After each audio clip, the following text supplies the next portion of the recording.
আজ থেকে রাজ্য জুড়ে শুরু হলো এসআইআর এর কাজ। ইলেকশন কমিশনের পক্ষ থেকে আগে জানানো হয়েছিল বাড়ি বাড়ি গিয়ে বিএলও আধিকারিকরা নথি পরীক্ষা করবেন। শিলিগুড়ি শহরেও শুরু হলো এসআইআর এর কাজ। শিলিগুড়ি 7 নম্বর ওয়ার্ডের বিভিন্ন বাড়ি বাড়ি 17 নম্বর ওয়ার্ডের বিভিন্ন বাড়ি বাড়ি ঘুরে নথি সংগ্রহ শুরু করলো ইলেকশন কমিশনের আধিকারিকরা। যে সমস্ত বাড়িতে গিয়ে নথি পরীক্ষা করতে সেখানে বেশ কিছু মানুষের 2002 এর ভোটার লিস্টের নাম না থাকায় অভিযোগ উঠে আসে। বেশ কিছু ক্ষেত্রে দেখা গিয়েছিল তারা 2002 এর ভোট দিয়ে থাকলেও তাদের লিস্টে নাম নেই। বিএলও আধিকারিকদের পক্ষ থেকে তাদেরকে আশ্বস্ত করা হচ্ছে তাদের কোনো রকম চিন্তার কারণ নেই বলেই জানা গিয়েছে।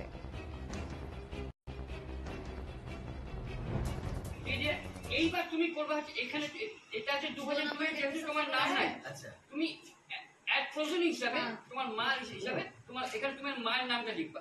মার নাম, হ্যাঁ তোমার নাম যে তুমি তোমার মার লিংকে হয়েছে কি করতেছো। আমি যে আছি তো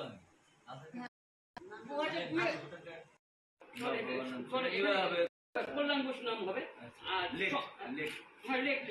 আর সম্পর্ক লিখে দেবে মাদার। কেন তোমার সাথে তোমার মায়ের সাথে তোমার লিঙ্ক কেটে যেটা হচ্ছে। ফর্ম বিলি শুরু হলে এসআইআরকে কিভাবে দেখছেন সাধারণ নাগরিক হিসেবে? কি বলেন? এই এসআই সাধারণ নাগরিক হিসেবে এটা নিয়ে আমি অত চিন্তাই করি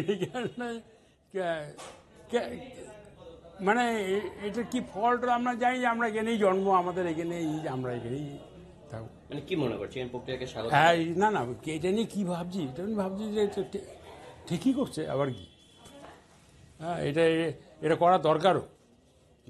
আপনারা সমস্তভাবে সহযোগিতা করবেন? হ্যাঁ নিশ্চয়ই। উত্তম কুমার সিং।